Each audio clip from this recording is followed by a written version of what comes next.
Yeah, the good formula will be there.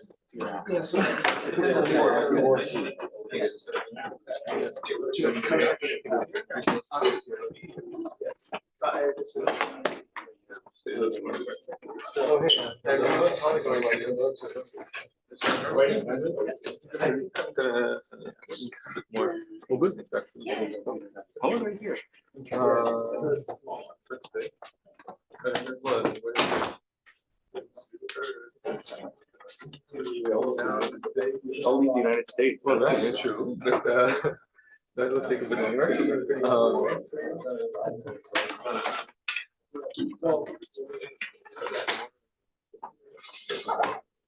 Hi everyone, so welcome to the last day of the workshop.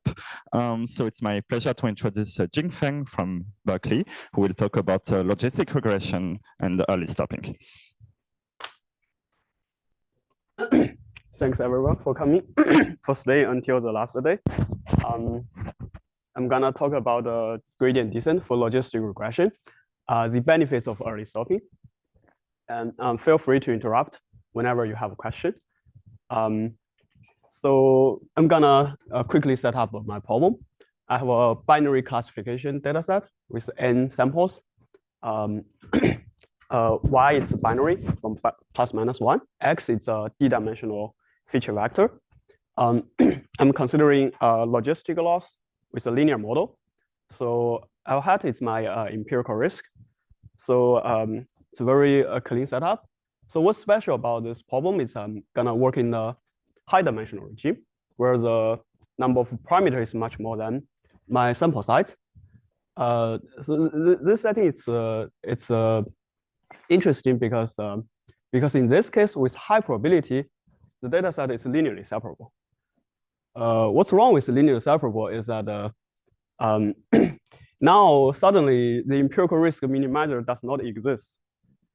By not existing, I mean the empirical risk minimizer is at infinity. So you cannot really using the classical tools to show generalization bound for ERM in this problem. But still, there are many solutions to this issue. For example, you can do, as we have seen yesterday, you can add a small regularization to solve this issue. But a more natural solution is just by considering gradient descent.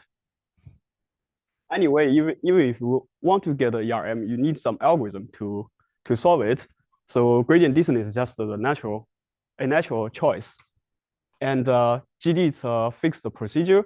So no matter how long you run it, it will output something. So it's you have a fixed output. You have a fixed estimator. For simplicity, I'm gonna mainly focus on GD with a fixed step size eta. Step size is not very crucial in this talk, but there are some like funny funny consequence of choosing the step size. But that's yeah. Roman, please.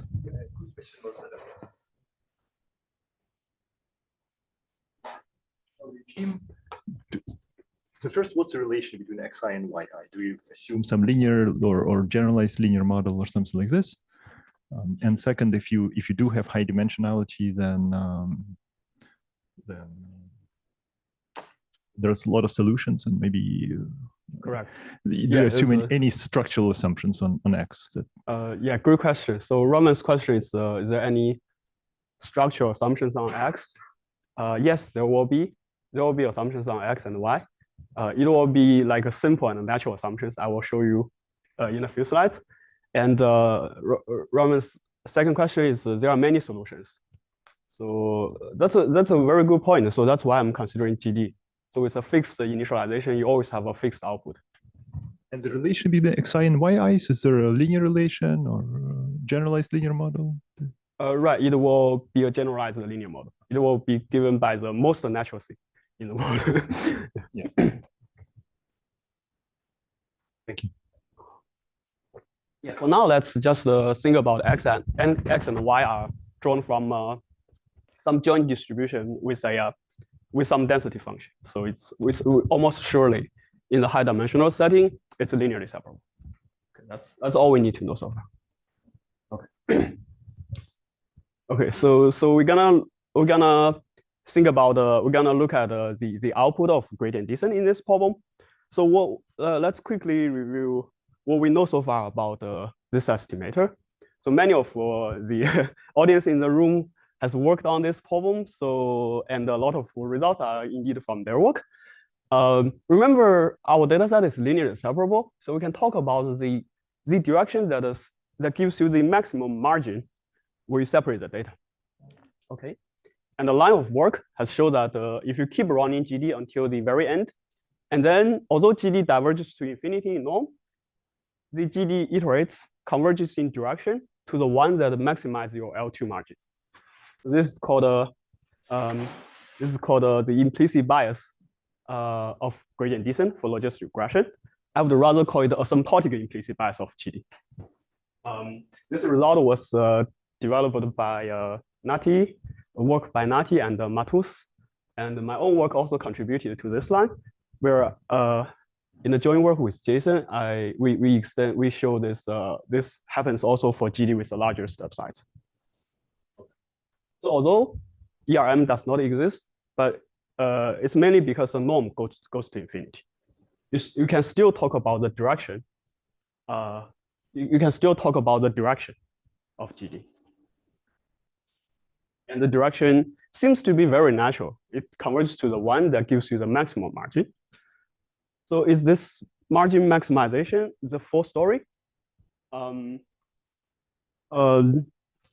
If we really think hard about it, there seems to be a few issues that cannot be explained by this margin maximization story.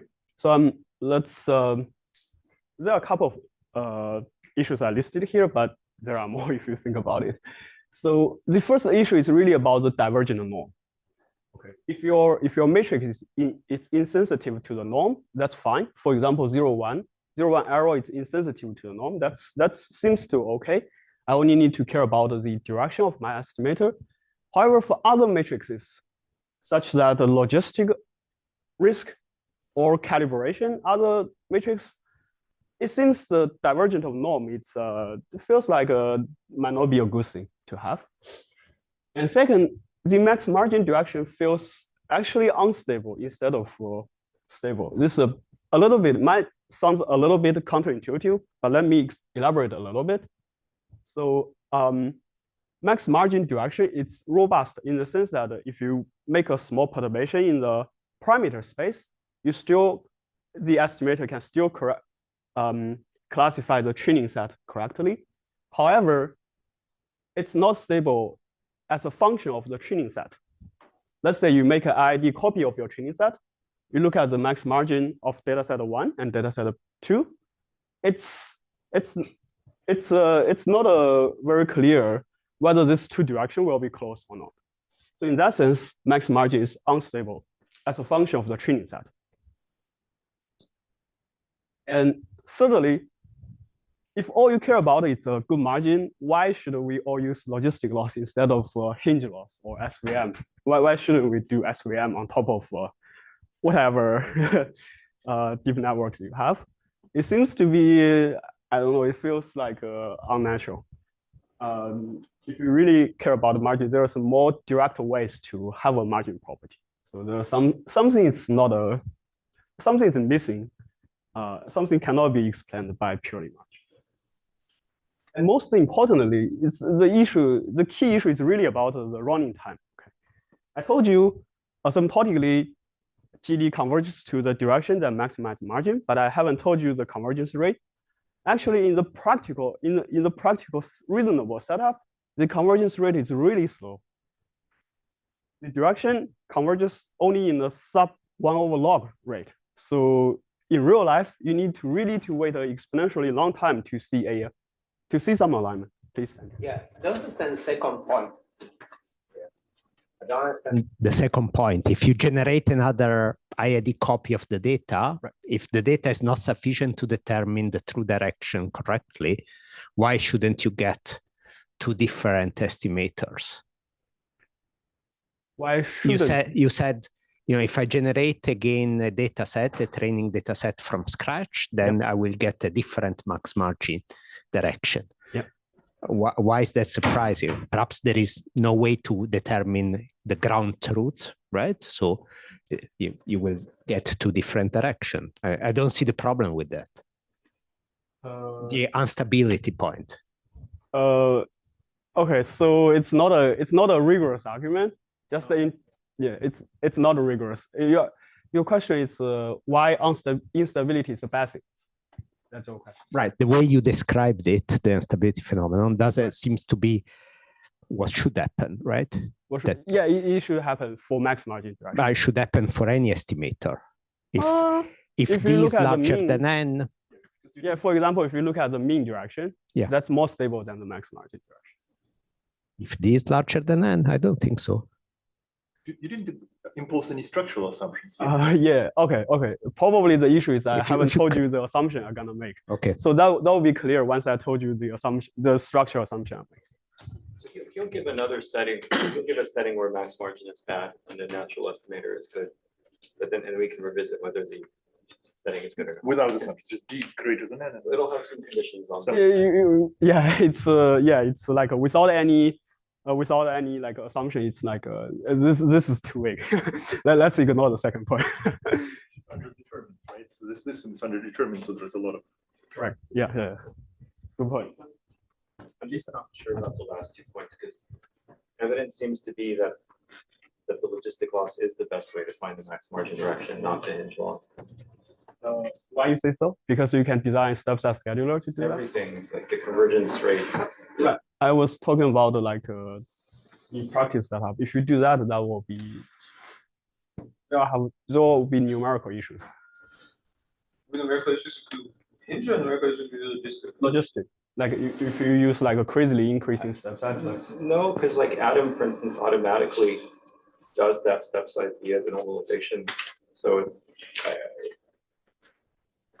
I don't really buy the last two. I see. Okay, for Adam, maybe. I know you're studying GD, and the point of the talk is to explain GD, but that was a choice you made. I see. Maybe Adam, there is something different.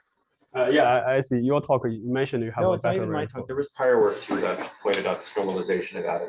So I'm not just like trying to talk about myself. So. Okay. Sorry, Adam, like if you don't have like a decreasing schedule, it might be unstable as well. No, not for like the beta one greater than the beta one greater than beta 2 thing that everybody does is totally solves the issue.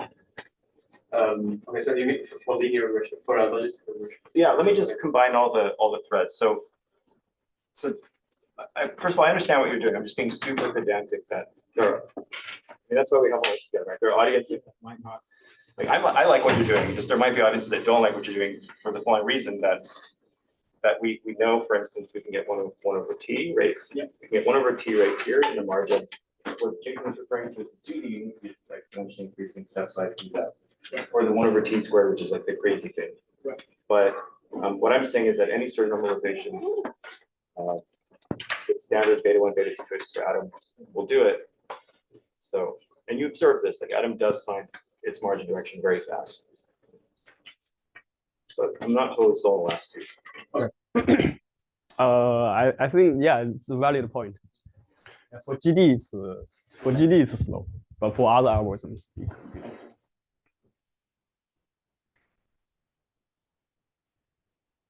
Say anything about why not hinge or SVM loss? I don't know why you're addressing point 3. If my goal was to get a max margin direction, I would use the logistic loss. But you're not saying why not hinge or SVM loss? It's slower. So Matu's point is you can use some other algorithm, not GD, to do logistic loss, and that gives you a margin faster than just doing hinge loss or SVM. I agree with Peter. I'm not totally refuting like using perceptron. That's fair. But anyway, the focus of this talk is still the constant subset GD. Let's not overly extrapolate the setting here. Not saying like it's like really the whole picture. I just want to point out a few missing aspects from the max margin. Yeah, I guess at least for GD, I'm pretty confident to say whenever people talking about the GD, they're actually talking about the GD with early stopping in this case. You are not waiting exponentially downtime to see the good margin appear from the constant. Maybe for Adam, but for GD, this is not the case. So so in order to talk about to understand the implicit regularization effect of GD in logistic regression, we really need to think about what's the effect of early stopping, and this will be the central topic in this talk. And this is the agenda for the talk. I'm gonna talk about the matrix other than 0, 1, and talk about how early stopping can give you consistency and calibration. And I'll also talk about the statistical benefits of doing early stopping compared to interpolation. And finally, I'm gonna give you some rigorous connection between GD with early stopping and L2 regularization. We have seen this discussion many times in the workshop already, but there is actually a rigorous connection between these two algorithms. I'm gonna tell you something along this time. And this talk is based on a joint work with Peter Matus, both are here. Bean is unfortunately not here for teaching. Those are amazing collaborators, and the paper should be online already. So feel free to ask questions.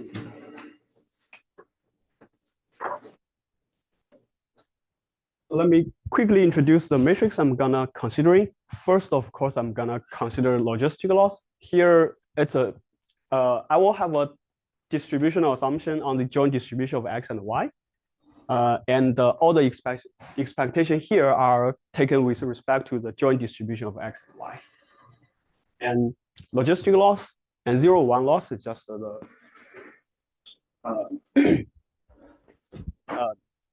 yeah, 0, 1 loss. And so besides these two are people should be very familiar with those. But I'm also gonna consider the calibration error. So here I'm measuring the calibration error by how good my estimator, the conditional probability induced by my estimator, how good this conditional probability predicts the true conditional probability.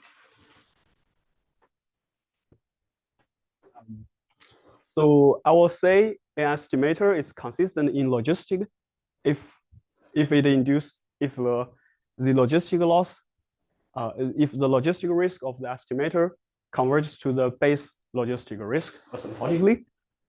Similarly, I will say an estimator is consistent in 0, 1 if the 0, 1 risk of the estimator converges to the base 0, 1 risk asymptotically. And I will say an estimator is calibrated if it achieves 0 calibration error asymptotic. So, is there any implication between any of those three statements? Yes, it will be on the next slide. Great. Good question. So yeah, here's my data model. Everyone has their favorite data model, and this is my favorite. So I'm gonna assume X is drawn from a Gaussian, high-dimensional Gaussian distribution with a covariance sigma. Gaussianity is not very crucial, to be honest, but I need to have some structure on the covariance matrix. So I want the covariance matrix to have a summable trace. This is the most basic assumption I'm gonna impose on the covariance, and I'm gonna assume the true conditional probabilities is given by a well-specified sigmoid. It's a generalized linear model. The link function is a sigmoid. It's very, very simple. The most, I think, in my opinion, this is the most reasonable assumption for to study logistic regression. If you don't agree, we can argue offline. The small trace, is it just a normalization assumption, or it implies some low rank, approximate low rank? Not have to be rank. Not have to be low rank.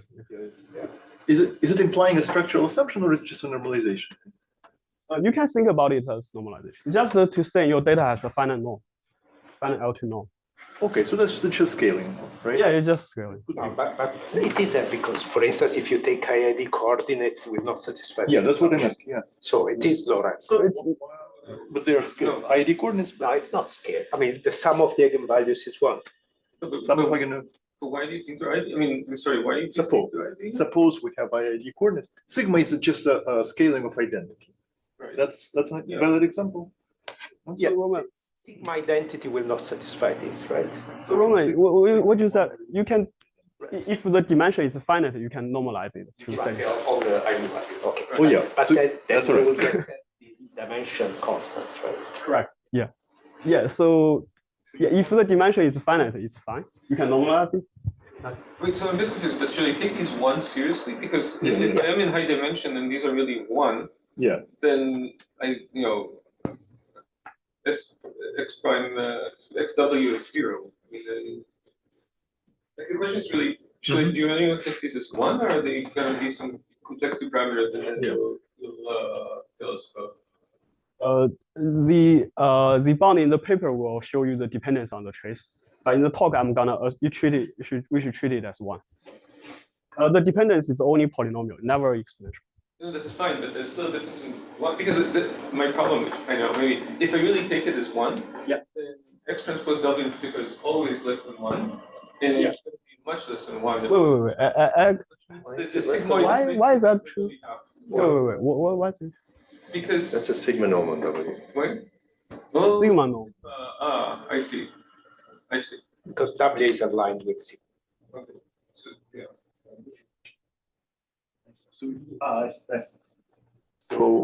So those are very. Let me explain a little bit more. Yeah, it's a good discussion, and this is very much related to what I'm gonna tell you next. So yeah, so it's very important that I'm allowing the rank to be very large. It could be infinity. Okay, and also allow the L2 norm of W star to be very large. Okay, it could be infinity. And I think these are very crucial. These are very important cases I want to include in my theorems. Okay. So the crucial assumption here is really I want to have a finite trace, and I want to have the sigma norm of W star to be finite. By finite, I really mean those two quantities does not grow with a sample size n. It does not have to be one. It can be the bound will show the dependence on W star, but I'm not gonna specify that in the talk. Right. So I guess we can think of exponential W as like 10. Yeah, that's fine. Yeah. Because then we're yeah, that's not an issue. Yeah, this simple really means so in the talk, the only thing goes to infinity is the sample size. Everything else is prefix. So it is a low rank. I'm just trying. It's implicitly a low, kind of a low, not low, but approximate. why? Okay, let's look at the extreme case. When sigma is just a scale of identity that makes a trace less than one. What is it? It's 1 over n times identity. Yeah, that's a case I cannot handle. That's the case you cannot handle. Right. I need to have a decay spectrum in some sense. And why can you not handle? Because the assumptions are just here, right? And you say you cannot handle. Oh, you can do that, but the bound is like will be a trivial. You will have a bad scaling factor. Right. So there will be some implicit later on, but right now that includes that case, right? So I could right now it take, includes that they case. could take sigma to be like 1 over the identity and W star. Yeah, that's fine. Yeah, that's right. But nobody can handle that case, right? Yeah, nobody can handle that case. The bound will be vacuous. Yeah. Right. If you do that. So you can only handle when there is, let's say, one direction that's very, very long that contributes to the trees. The other, yeah. So it's kind of low rank. So what I'm gonna okay, a little bit let me give you a hint of what I'm gonna go, where I'm gonna go. So the bound I'm gonna show you can handle every case that satisfies this assumption. That's a hint. So okay. I think this is my favorite data model. So if you're familiar with benign or fitting kind of literature, you will feel it's similar. It's very similar to that line of assumptions. Why similar isn't it the same? Not the same because the noise structure is a bit different. Yeah. So it's well specified, but it's like a Bernoulli loss instead of Gaussian.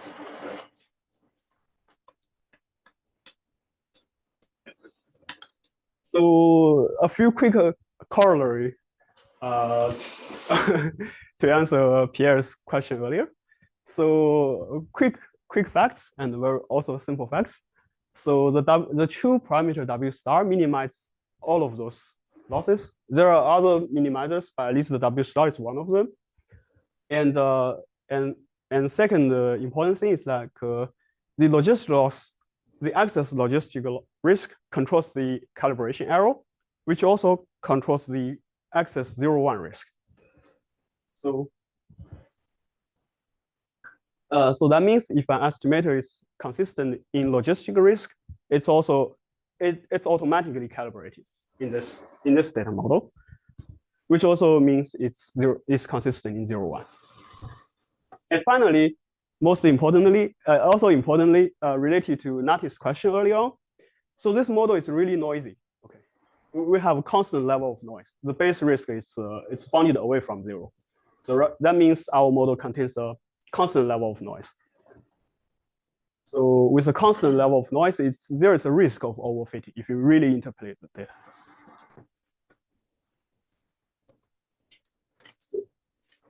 So here's a bound here's a bound I have. So let me elaborate a little bit. So step size, I'm gonna assume step size is sufficiently small so that the GD trajectory is stable. By stable, I mean the empirical risk decreases monotonically. Okay, because the empirical risk decreases monotonically, I can find a stopping time such that at this time, the empirical loss of the GD it's the first time where the empirical risk of GD is smaller than L hat of W star 0 to K. And then if I stop here, I can show you the following upper bound on the excess logistic. Question about the notation W star 0 to K means everything up to. Good question. So I should tell you a little bit. So W star 0 to K means it actually works for any projection of W star in a k-dimensional subspace. You can choose, you have the freedom to choose the subspace to minimize the upper bound. So eventually it will be. W star is just one vector. Yeah. So I choose the subspace aligned with W star. Actually, orthogonal W star. Right, yeah. Yeah, but then you pay the 2 norm. That's bad. I don't want to pay 2 norm. This can be 0. So this is component of sigma. It's not the first case. Like any. Does that be aligned with eigenvectors or any subspace? Does not have to be. Yeah, any subspace. But what is the So what is? So it doesn't require sigma. It's not the eigenvector. Run K projection is not run K of sigma.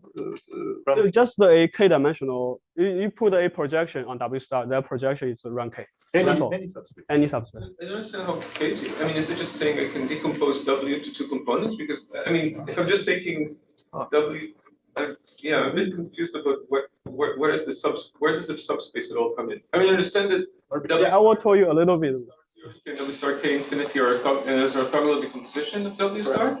Yes. But I don't understand where. Yeah, but You can take any decomposition. just infimum worlds. Yeah. So, but can I just say different overall decompositions? What is the subspace? What is K? Totally arbitrary. Yeah, use arbitrary. There's a trade-off between. But there is one. So why is there a K here? What's the K component? K is also freedom. I'll tell you how to choose that. So it's infimum overall case and overall subspaces. Correct. Right? Correct. But the same thing. Okay. Or orthogonal decompositions? Yes. Okay, so I don't need the subspace. There's no subspace. No, decomposition is the same. Yeah, okay. Oh, but it's just 2 subspaces. I mean, maybe that was what Danica was saying, right? I mean, it's just 2. Like, I don't need a k-dimensional subspace, right? It's like there's 2 one-dimensional But subspaces. the optimal decomposition. there is one optimal decomposition. The values of sigmas, right? No, not that. That's not the optimal. That's not optimal. Yeah. Okay. That's a difference from the linear case. In linear case, that's optimal. But here, the signal actually coupled with the noise, so that's not the optimal choice. So yeah, I don't have an explicit formula for the optimal choice.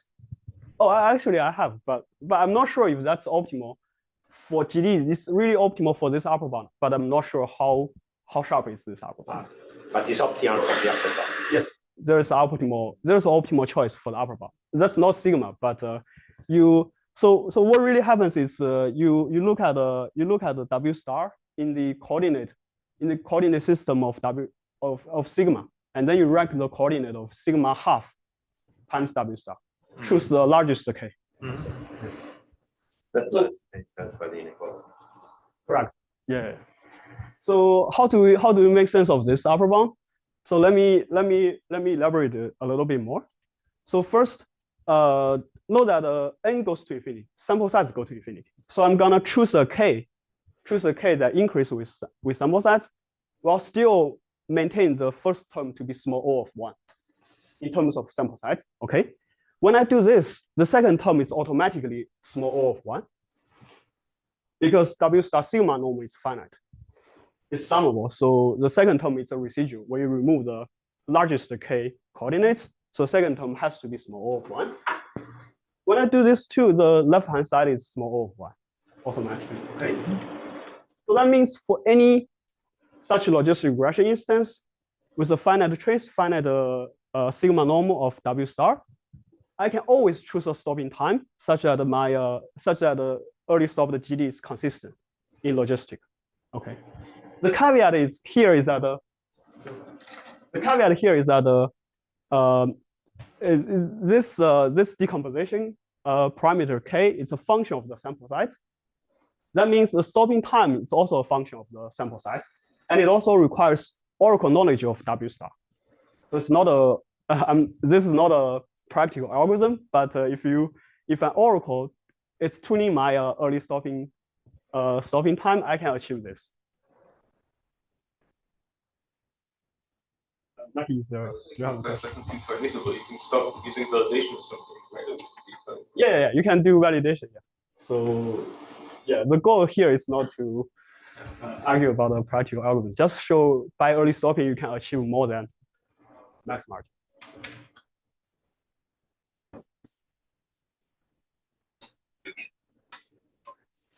So let me and because of our earlier quick facts, this also means early stop the GD it's calibrated, and it also is consistent in the 0-1 risk. So let me give you a quick. The proof of this theorem is actually surprisingly simple. Let me quickly tell you what happens here. So there are really only two key ingredients in the proof. The first ingredient is the following lemma. Matus mentioned it. I learned it from Matus, and Matus talked about it a lot in several different situations. And so according to Matus, this is the implicit bias of GD. So for anyone who will use this lemma in the future, let's call it the Matus lemma. So yeah, the lemma is actually very strong.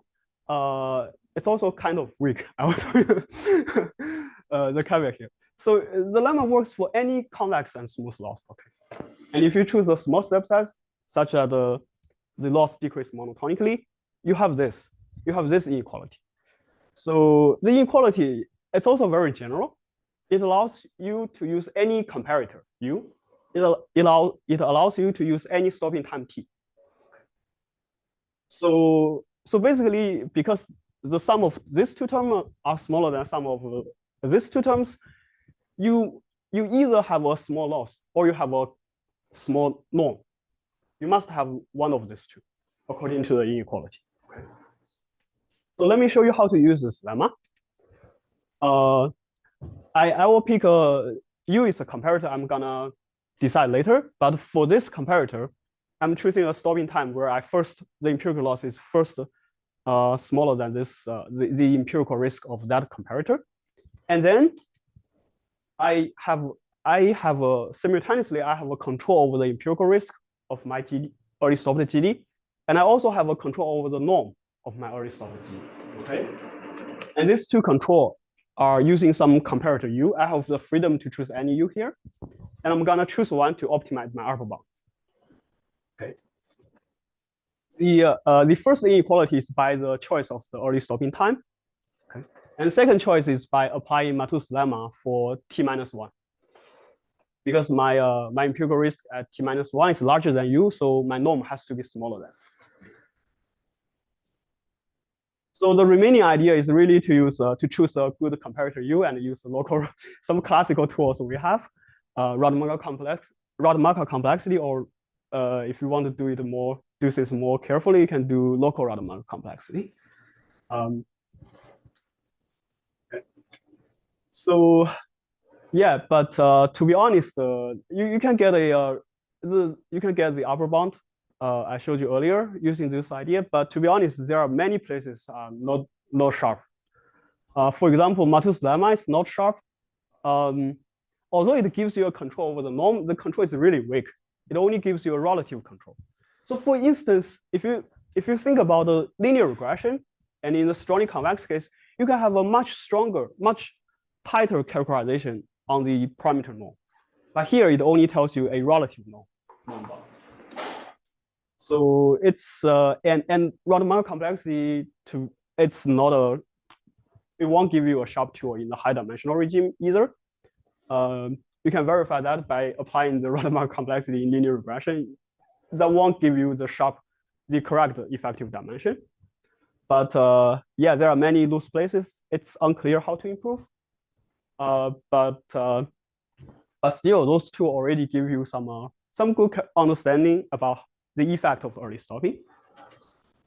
To summarize, if an oracle pick the best stopping time for me, then early stop the GD is consistent in logistic with some polynomial rate. The polynomial rate requires additional assumption on W star and sigmas. That's we can discuss that later. And this also means early stop the GD is calibrated, and it implies a bound on the 0-1 risk. So if we really think about this result, it really shows when you run GD, when you look at the GD path in the high dimensional space, it actually passes through the true parameter W star. It's kind of surprising to me because the dimension is so high, why it has to cross the true parameter. But this bound really tells you it indeed pass through the true parameter within a reasonable distance. So let's remember. Yeah, please. Question. Do you know that if you do just in this model, max margin is not consistent? I will show you in the next slide. In the same model? Yeah. Okay. With some additional assumption, but in the same model. So yeah, let's remember this result hold for any instance that satisfies finite trace and finite W star sigma norm. And dimension could be arbitrarily high. The L2 norm of the true parameter could be arbitrarily high. And coming next, I'm gonna show you the stopping time will be finite. Will be if you don't do early stopping, you can't achieve all of these good things. So what's the issue of t go to infinity? There are really two issues. The first issue is the divergent norm. The second issue is interpolation. Divergent norm is more or less a direct. It has the bad effect is more or less direct, but interpolation is more subtle. The issue of interpolation is more subtle. So let me tell you what happens if you let t go to infinity. So the first issue is about the divergent norm. For any sequence, you can prove this lower bound. It's very simple, nothing deep here. So if you consider any sequence of estimators that has a divergent norm but converging in direction, you can show the logistic loss goes to infinity. It's really because the conditional probability it's go to 0 or 1, and that also means you have a poor calibration. So it applies to GD in the overparameterized case. And what I really want to say here is that this issue, you can't really solve this issue because of because those metrics, the logistic risk and the calibration error, those two metrics are sensitive to the estimator norm. But in this problem, if you really want to get an ERM, then the parameter norm has to go to infinity. So this is really an inherent issue of ERM in this problem. You cannot really solve it by changing to another algorithm. So the issue of interpolation is more subtle. I can show you the following lower bound on the sample complexity. It's really a comparison in terms of sample complexity. Okay, so the lower bound works in these scenarios. The W sigma norm, it's a constant, not just upper bounded by a constant, also lower bounded by some constant. And the sigma half times W star is K sparse. K some parameter could be 1. I need the sample size to be larger than K log. It's kind of, this is an easy assumption, but the second assumption is not a, it's a bit more subtle. So I want the rank to be exactly in the order of n log n. And then in this case, for any interpolator, W star, by interpolator, I mean it classifies all the training set correctly. Okay. And then you can see the 0, 1 access risk is lower bounded by 1 over root log n. So let's, to interpret this, this lower bound, we should, let's think about what we can get for early stopped GD. Okay. This bound for early stop GD is a corollary of the logistic bound and the corollary. Okay. So, so you see, for if you really go far away until you interpolate the training set, the bound, the 0, 1 access risk is lower bounded by 1 over root n. But for logistic, it's really, the bound looks like a polynomial. In fact, it will be polynomial for simple problems. By simple, I mean the sparsity parameter is like a small compared to the sample size, or the 2 norm of W star is small. Like arguably, the problem becomes simpler where you have these assumptions. But even for these simple problems, it seems interpolation, you will have a hard time to learn this, to achieve a small access 0, 1 risk. So yeah, regarding this condition, the rank sigma to be exactly n log n, this is a condition I need to do the proof, but I think it's by no means necessary. The reason I think this is not necessary because the current lower bound really works for any interpolator. If you only care about the max margin interpolator, I think this condition should be able, we should be able to relax this condition. I think this condition could be relaxed to something like the spectrum of sigma decays sufficiently fast. And so you can, so the instance could be fully independent of the sample size. So, Jingfeng, I'm trying to combine the lower and the upper bound. So does this tell you that there is a regime where the early stopped GD does better than any interpolator? Yeah, for example, when K is like the sparse parameter is constant compared to sample size. Okay, and then you have all the assumptions that are verified at the same time. Okay. Yeah. But just to understand, to be clear, you don't prove that any interpolator is inconsistent in 0, 1 loss, of course, because in other loss. No. You have a paper that shows you can achieve a small 0, 1 in high dimension proportion. Yeah, it's a slightly different regime, yeah, but yeah, I think you can have benign overfitting. Is it okay? So the lower bound is not against the benign overfitting phenomenon. Yeah, no. It just to show it's just show the sample complexity is worse than early stop. Yeah.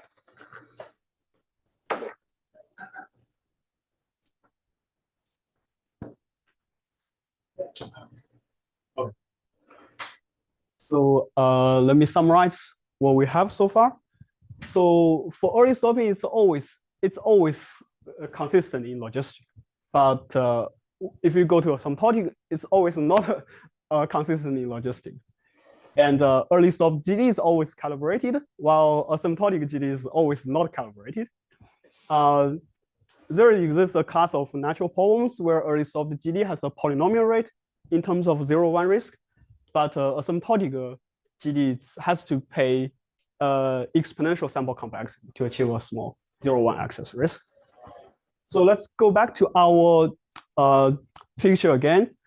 We have seen early stopping the GD path did pass through the true parameter W star. So now we have a, now we are really saying it first pass through the true parameter W star, but then it will diverge from it. Okay. If you go to asymptotics.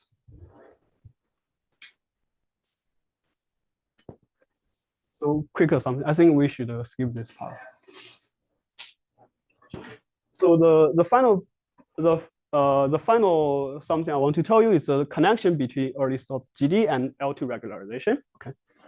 So early stop GD locally is really following some it's really solving a problem with L2 regularization.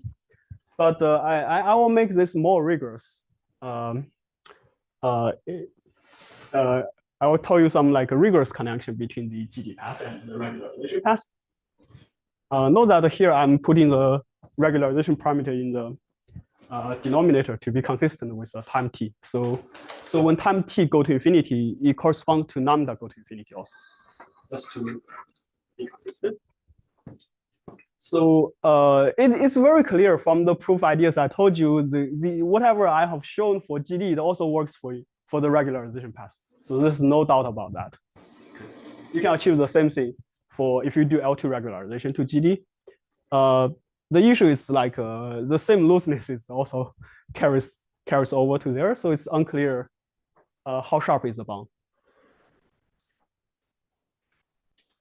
So the first comparison I want to tell you, it's very general, but it's relative. Okay, here the only real assumption is convexity. The smoothness is really to enable a stable decay of the empirical risk. But if you do gradient flow, you don't really need this assumption. Okay.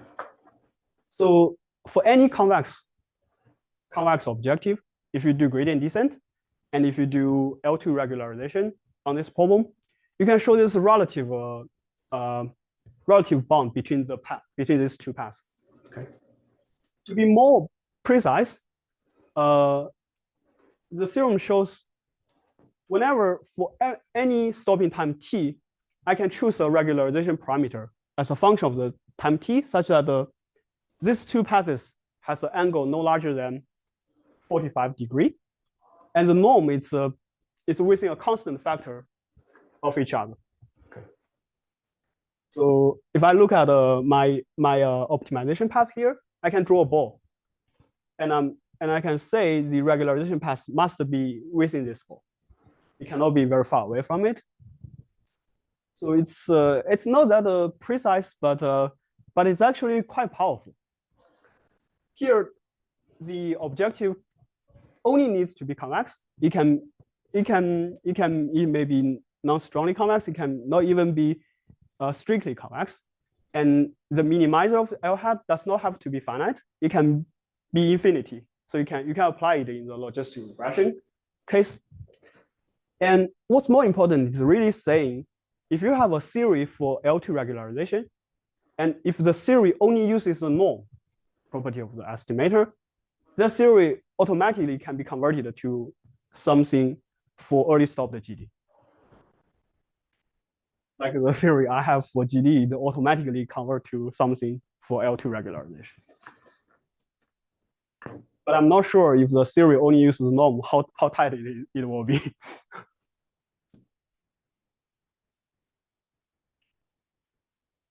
So next, I'm gonna go to logistic regression with linearly separable data. Here, I will show you a more precise.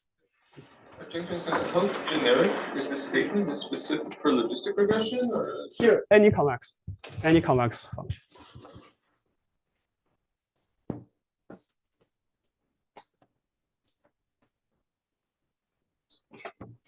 Yeah, linear regression also works, but in linear regression you can have a more precise comparison if you do it brute force.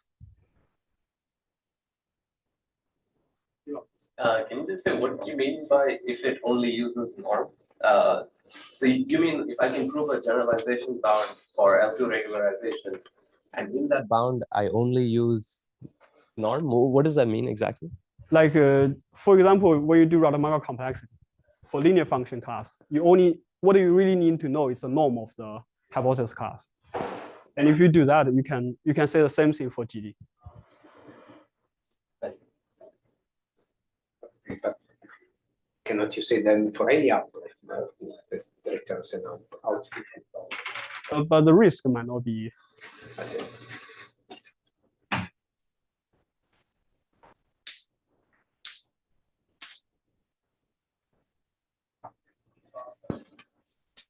So yeah, so the prior this connection I showed you, it works for in a very general situations, but the characterization is really relative.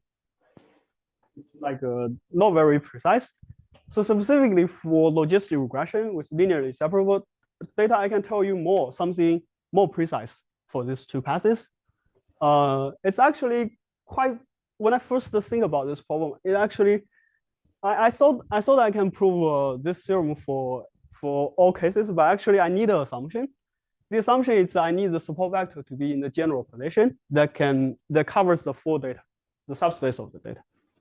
If you have this assumption, then there exists a function lambda as a function of the time t, such that these two passes asymptotically converge to the same point. This is kind of surprising to me because if you think about the problem, this problem is not strongly convex. And both passes go to infinity. But the theorem is saying their relative distance go to 0, while each of them go to infinity. It's not just that their angle go to the same angle, but also their pointwise distance is going to 0, while both passes go to infinity in all. And it's funny that this function lambda is not a eta times t. So actually, the prior theorem, I said lambda to equal to eta t. That's a wrong way to match these two passes. Sorry. How do you construct lambda? It's implicit. Yeah, you cannot say it. I don't have an explicit formula for that. Okay, can you just like what's the intuition like? How do you construct it? The intuition is both parameters go to infinity, and I will match this. I will match their movement in a special direction. Okay. And it's more funny that if you don't have this assumption, then I can give you a counterexample where their pointwise distance go to infinity. Not just the 0. It's like the opposite of going to 0. Their pointwise distance actually go to infinity if you don't have this assumption. This is again very subtle. So how close are these two passes in this problem? It's still unclear. The intuition here is like if you don't have this assumption where the support vector spans the whole space of the data, then it's likely that the passes go to infinity along two different directions, but they go to two different directions in different rates. So you cannot match both of them. If you match the direction that they go to infinity in the fastest speed, then you cannot match the way they go to infinity in the other direction. But I'm not sure if this assumption is like necessary for showing their pointwise distance go to 0. So this is all I want to tell you. Let me summarize the talk. I showed you how early stopping can implicitly regularize GD in overparameterized logistic regression. This is done by showing the calibration consistency of early stopping and their connections to L2 regularization. And I also want to highlight some difference between logistic regression and linear regression in the high dimensional setting. So all of this issue, you don't really see it in linear regression.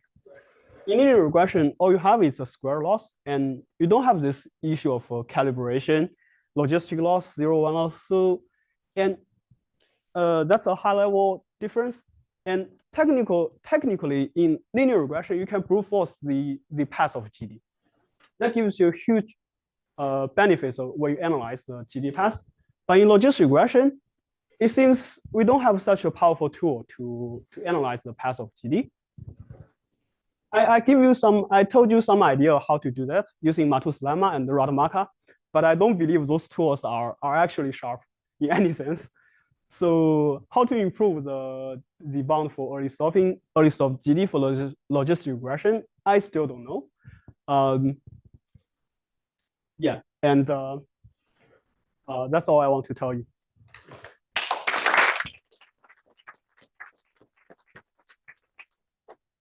So do you have any additional questions for Jingfeng? So for your first result, which on early stop GD, for the logistic loss, are there statistical lower bounds known here? Or do they match this?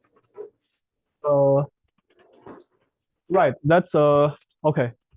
So this one. Yeah. So Siva's question is there any statistical lower bound known for this problem? Are they match? So in the most general setup, I'm not aware of any lower bound. In your particular Gaussian covariance trace sigma bounded, etc. Yeah, I actually don't know.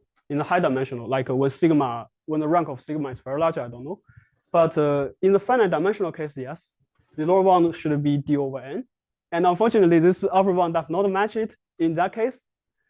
So you can, that's really because I'm doing Rademacher here. You can do local Rademacher to match that with additional assumption. I have that upper bound in the paper, but you need more assumptions. But so that's actually a very good point. So I don't know how to so that's why I'm saying the upper bound is really loose in many aspects. I don't really know how to improve this upper bound to match the known lower bound in the finite dimensional case.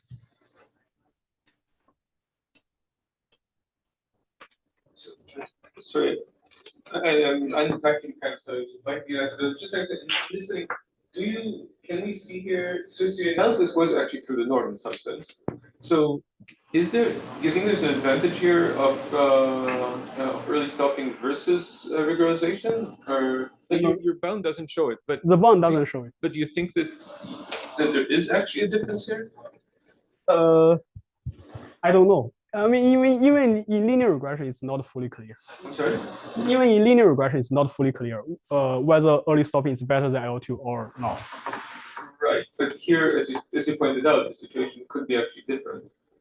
It could be different. But you think that this is actually easier for no, I think this is harder than linear regression. No, that's harder to analyze. Like, where do you think gradient flow is more benefit? I mean, I don't know. Maybe yeah, I believe it, but I don't know how to prove it. You need to check you need to set regularization strength in advance. Other than that, I mean, algorithmically, it's better. No, you have to say. Okay, so let's ignore that. So you're right that it's easier to choose stopping time than to choose regularization strength.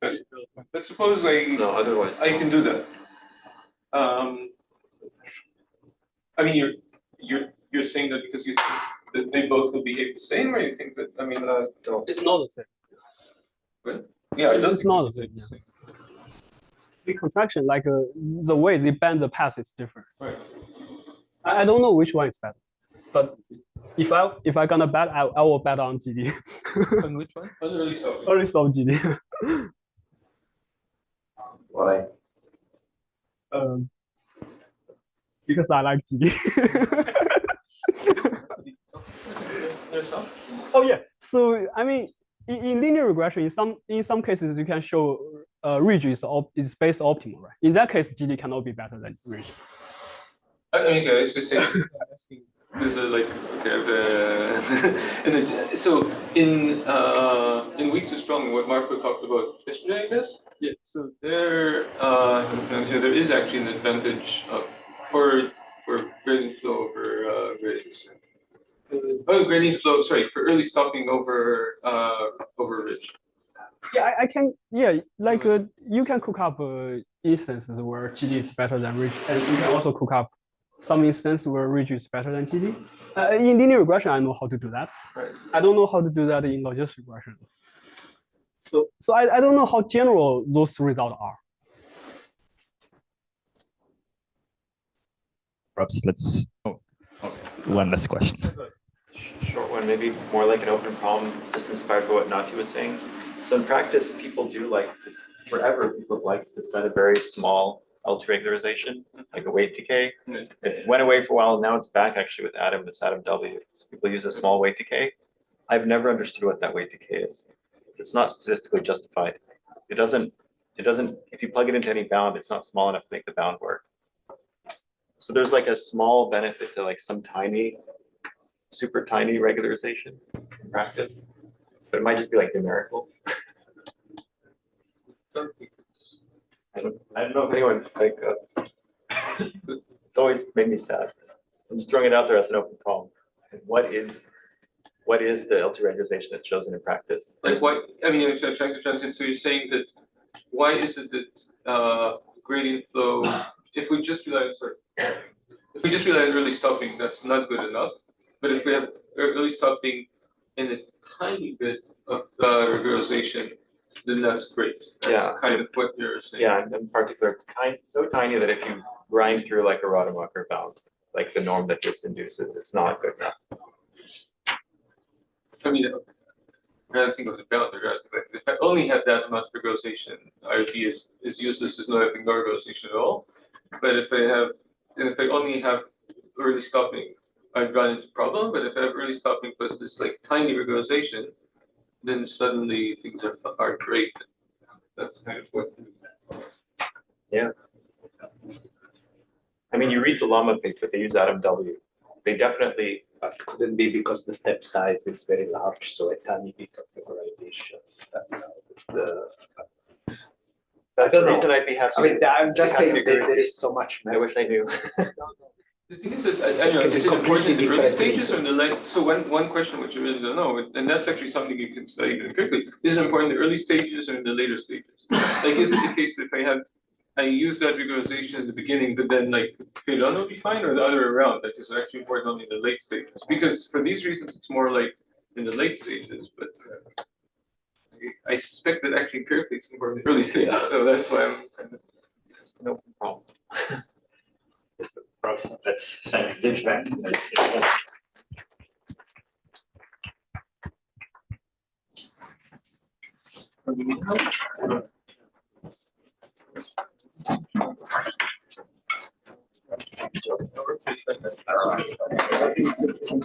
Thanks.